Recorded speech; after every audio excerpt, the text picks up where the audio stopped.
Allô, bonjour les amis, bonjour, j'espère que vous allez super bien. Bienvenue encore une fois de plus sur la chaîne Elder au Japon pour une nouvelle vidéo, mais pour parler des bourses cette fois-ci au Canada. Donc, comme vous savez, nous sommes on va dire, au deuxième épisode de cette série de vidéos réservées à l'Université de Laval et à toutes les bourses que vous pouvez avoir à l'Université de Laval. Plusieurs types de bourses. Et la première phase pour avoir une bourse d'université, ok, généralement, de façon générale, ok, c'est toujours de passer par une admission dans cette université-là. Quelle que soit l'université à laquelle vous appliquez pour une bourse d'études, vous devez passer par l'admission. C'est pour qu'on appelle bourse d'université. C'est l'université qui vous offre ça. Donc, de façon générale, ces bourses d'université-là ne sont pas toujours entièrement financées. Elles sont pour la plupart partiellement financées. Donc, beaucoup de personnes me posent un inbox, Elder, c'est quoi une bourse partiellement financée? C'est quoi une bourse entièrement? Comment trouver une bourse entièrement financée? Donc, je vais, avant de continuer sur le sujet d'aujourd'hui ou bien le sujet de cette série de vidéos là, admission plus bourse à Laval, je vais expliquer aux gens comment on fait pour savoir qu'une bourse est partiellement financée ou bien qu'elle est entièrement financée. Et quand on vous dit une bourse est partiellement financée, c'est quoi le contenu? Qu'est-ce que vous bénéficiez de cette bourse partiellement financière? Donc, je vais vous expliquer avec des exemples de bourses, ok, pour que vous puissiez voir, pour que vous puissiez comprendre. Donc, ça sera vraiment aujourd'hui, ça sera la deuxième série. La troisième vidéo, on va passer ici l'admission, c'est 4 étapes, ok, au niveau de Laval. Vous pouvez le voir ici. Vous trouvez le programme. C'est un peu long, mais vous trouvez votre programme, vous préparez vos dossiers, vous déposez vos dossiers, votre demande, et puis vous faites le suivi. Donc, je vais bien vous expliquer ce qu'est le suivi et puis le dépôt de demande. Mais avant de partir deep dive, comme on dit en English, before I got deep dive, guys, let's clarify some points here, ok? Laissez-moi vous expliquer la différence entre des bourses partielles et des bourses entièrement financées.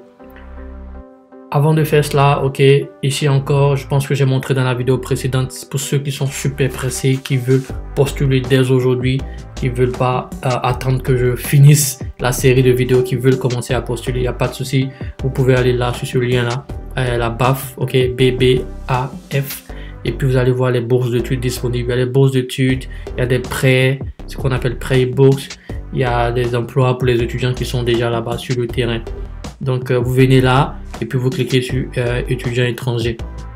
Donc, vous allez voir les différents types de bourses qui existent pour les étudiants étrangers. Donc, il faut lire, il faut prendre le temps de lire. Résumé de financement pour étudiants étrangers, les types de bourses, les exemptions, tout et tout. Je vais vous expliquer tout ça dans cette série-là. Mais je suis quelqu'un qui aime expliquer vraiment de façon très claire. Donc, voilà, souffrez qu'aujourd'hui, je vous explique comment faire pour savoir le contenu d'une bourse partiellement financée et puis une bourse entièrement financée. Donc j'ai pris des exemples comme j'ai dit là. On va revenir là-dessus, ok? On va revenir sur l'admission, l'étape 1, l'étape 2, l'étape 3, l'étape 4. Voilà, ça sera dans la troisième épisode, troisième série je pense. Mais bon, on verra comment ça, on va faire. Je reçois beaucoup de gens de Madagascar ces jours-ci là, beaucoup d'abonnés de Madagascar. Gros coucou à tous ceux qui viennent de Madagascar. Voilà, Elder vous aime, Elder vous kiffe aussi depuis Japon. On pense aux gens à Anta. Il y a aussi beaucoup de Haïtiens qui me suivent. Vraiment, les amis, c'est vraiment super. Voilà, vraiment merci à vous tous d'être abonnés. Et merci à vous qui partagez surtout. Grand merci. Voilà. Donc, je vous montre la différence entre une bourse entièrement financée et puis une bourse, comment on dit déjà, partiellement financée. Donc rapidement, si vous venez sur elderojapon.com, pardon, Elder au Japon, ma page Facebook, ok. Pour ceux qui ne savent pas comment me contacter, c'est simple. Je suis sur Facebook, Elder au Japon, vous verrez cette page-là, vous mettez un like, vous vous abonnez. Et puis, je partage ce genre de visuel là, comme ça, en résumé, pour vous parler des bourses. Ici, c'est un exemple pour l'Université de Montréal. C'est une exemption de frais, ok, c'est une sorte de bourse. Et sur mon visuel, je m'arrange pour mettre le type de bourse. Comme ça, j'écris partiellement financé. Et qu'est-ce que ça veut dire partiellement financé? Qu'est-ce que ça veut dire entièrement financé? Donc, si vous vous abonnez là, vous verrez plein de moins contenu. Là, j'avais partagé pour la bourse du Japon, pour les Congolais. Ok, donc je partage beaucoup de contenu sur les bourses d'études. Mais parfois, il m'arrive de partager des paroles de motivation. Ah, ça c'est mon anniversaire. Ok, c'est demain l'anniversaire. Des paroles de motivation un peu comme celles que j'ai mis ici pour Coca-Cola. Ok, Voilà, vous voulez chercher une bourse d'études, vous montez un projet, ça sera pas toujours facile les amis. Et quand c'est pas facile, on n'abandonne pas à la première chute, au premier échec, ok. Voilà, et Coca-Cola ici est l'image, parce que Coca-Cola est mondialement connu dans tous les pays du monde. Il y a Coca-Cola aujourd'hui, mais ils ont commencé avec 25 bouteilles la première année. Mais ça n'a pas empêché Coca-Cola d'être mondialement connu. Bref, abonnez-vous à LDR au Japon parce que c'est des paroles de motivation, un peu de comédie parfois quand je suis inspiré, et puis beaucoup d'informations sur les bourses d'études. Donc pour vous, j'ai réservé ça. Je vais vous parler des bourses partiellement financées et puis entièrement financées. Donc là, on est sur le blog. Ok, j'ai plein de posts sur le bourse ici. Le nombre de vues augmente chaque jour. C'est bien les amis. On a 1000 vues ici. Ici aussi, on atteint 1000 vues pour cette bourse-là. Bref, on va rentrer pour cette bourse-là, ok, pour voir le contenu. Ici, c'est la bourse de l'université de Fraser Valley, ok, au Canada. Fraser Valley. It depends on how you pronounce it, but yeah. So, Fraser Valley, cette bourse, pardon, elle est partiellement financée, ok. C'est écrit ici, quand vous venez dans l'information générale sur le blog, partiellement financée. Maintenant, c'est normal que vous posez la question de savoir c'est quoi le contenu de ce partiellement financé. Donc, on s'arrange toujours à expliquer le contenu. Donc ici par exemple c'est ça, dans les avantages, c'est là que vous avez l'information sur ce que la bourse partiellement financée vous offre, ok. Par exemple cette bourse là, elle offre, c'est un ensemble de bourses si vous voulez, c'est deux types de bourses en même temps, ok. Donc la bourse d'admission d'excellence, elle vous offre 10 000 $ canadiens généralement, et elle offre ça aux 5 meilleurs candidats internationaux. Donc comment on va voir les candidats, les 5 meilleurs candidats internationaux, c'est sur la base des dossiers que vous allez déposer, ok. Quand vous allez déposer vos dossiers d'admission ici, voilà, préparez vos dossiers, vous allez déposer des dossiers ici, et c'est par rapport à ça que on va voir les 5 meilleurs candidats et on va les octroyer cette bourse là, et c'est 10 000 $ canadiens, ok. Moi j'aime convertir rapidement les amis, donc on va faire comme ça. On va ouvrir une page Google ici, New Tap on the right. Donc vous pouvez voir là, il est 18h45 au Japon. Donc on va taper 2000, ok, 10 000 Canadian in euro, ok. Je vais mettre ça en euros d'abord. Il y a un abonné qui m'a dit que tu mets trop les trucs en francs CFA. Il y a des abonnés qui sont pas en Afrique. Essaie de mettre en euros ou en dollars pour tout le monde pour qu'on te suive. Donc aujourd'hui, je mets ça en euros pour vous les amis. Donc 10 000 $ canadiens, ok, ça fait environ 6 000 euros, 6 500 € que vous recevez comme argent que cette bourse vous donne au cours de l'année scolaire si vous êtes parmi les 5 meilleurs candidats. Donc je vais mettre ça en francs CFA pour les autres. Voilà. Donc vous recevez environ 4 millions, ok, 4 millions de francs CFA quand vous retourne, quand vous payez, si vous faites partie des meilleurs candidats. Voilà. Mais n'oubliez pas, je vous avais déjà présenté les frais de scolarité à l'université de Laval. Ça coûtait, je pense, c'est quoi déjà, 7 millions par an, ok, 7 millions par an que vous payez. Par exemple, si on prend le cas de Laval, ok, on va vérifier encore, comme ça m'évite de dire n'importe quoi. Si on va sur Wikipédia et puis on va Laval University, on va mettre en français Université de Laval, ok, qu'est-ce que Wikipédia nous dit? Ok, donc ici c'était les frais de scolarité, ça faisait 18 000 et quelques dollars canadiens, ok. Donc je vais copier ça comme ça. Donc vous payez environ ces 18 000 $ canadiens, et si vous avez la bourse partiellement, on vous rembourse 4 millions de francs CFA, ok.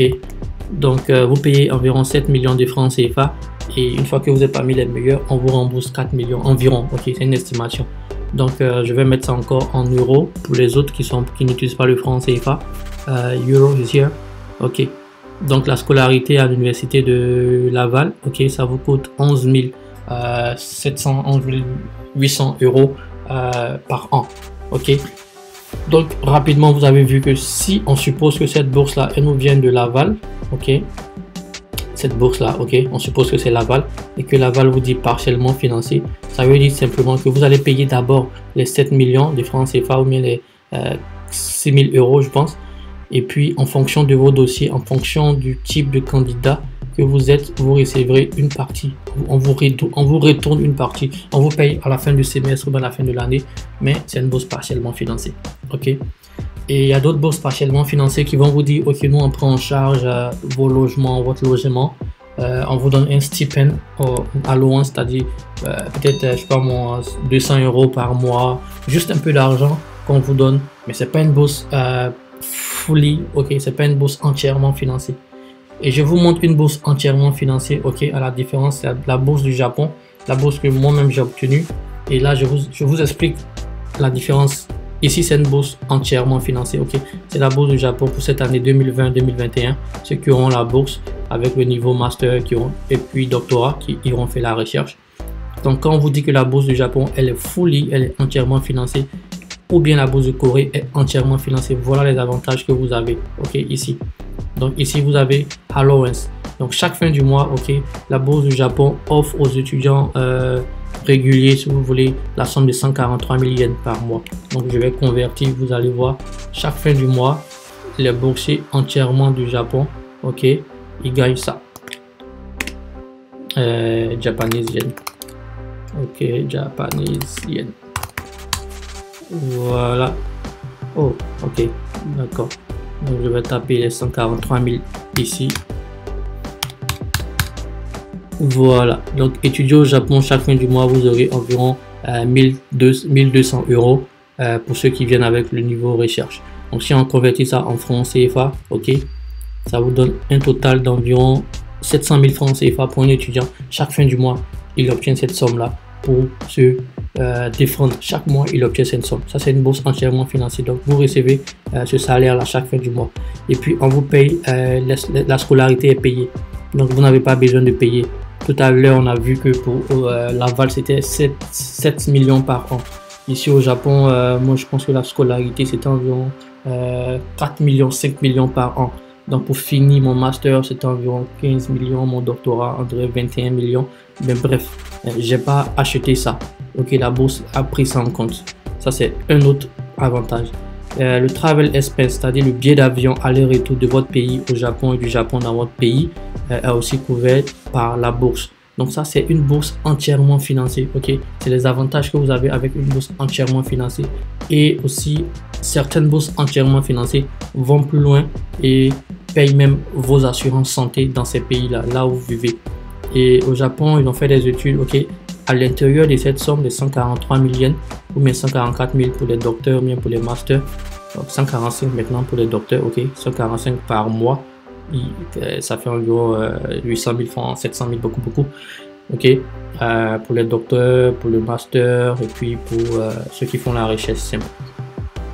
Bref, vous recevez ça. Donc, les Japonais ont fait des études ici. Donc, à l'intérieur de ce 145 000 yens par mois, vous pouvez prendre votre petit studio, ok, environ 20 000 yens. Vous pouvez vivre tout le mois. Vous n'avez pas vraiment besoin de demander l'argent aux parents. Donc, ça, c'est vraiment ce qu'on appelle une bourse entièrement financée. Ok, je voulais vraiment préciser ça, la différence entre une bourse financée et une bourse entièrement financée et une bourse partiellement financée.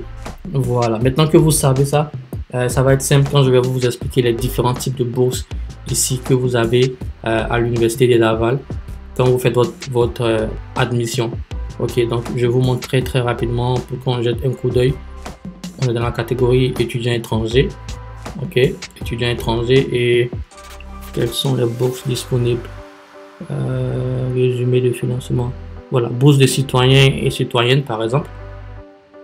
Si vous voulez, ça c'est des bourses globales. Ok, je vous ai déjà montré comment on fait pour trouver les bourses, même toutes les bourses dans leur base de données. Mais je vous explique un peu encore ici par rapport aux bourses entièrement financées et partiellement financées. Donc voilà, ici cette bourse là qu'on appelle bourse citoyenne et citoyen du monde. Ok, elle vous offre pour le deuxième cycle d'avoir 20 000 $ canadiens par an. Donc environ 10 000 $ canadiens parce que vous faites un master, ok, deuxième cycle, donc c'est 2 ans que vous faites. Pour ceux qui vont jusqu'au doctorat, ils font 3 ans, ok, donc ils ont 10 000 $ canadiens chaque année. Mais n'oubliez pas que ces personnes avaient elles-mêmes déjà payé. Tout à l'heure, on a vu le coût de scolarité, ok, ils avaient payé 18 000 $ canadiens et parce qu'ils ont de bonnes notes, de bonnes moyennes, on leur retourne, on leur donne la possibilité de pouvoir avoir 10 000 $ canadiens dans leur poche. Et ça, si tu gères bien, vraiment, ça tient le coup, ça tient l'année. Voilà. Donc, ça, c'est les bourses partiellement financées de cette université-là. Donc, rapidement, pour finir cette vidéo-là, je vous montre la base de données. Le prochain épisode, ce qu'on va faire, ok, c'est de venir faire trouver votre programme, préparer vos dossiers, faire la demande et puis faire le suivi pour l'admission. Une fois qu'on a l'admission, il faut obtenir la bourse, il faut obtenir des aides financièrement pour pouvoir se gérer. Et je vais vous montrer ça aussi dans le quatrième peut-être épisode en allant sur, ok, ici, de rechercher dans le répertoire de bourses à l'intérieur de l'Université de Laval pour que vous ayez d'autres bourses pour vous supporter financièrement.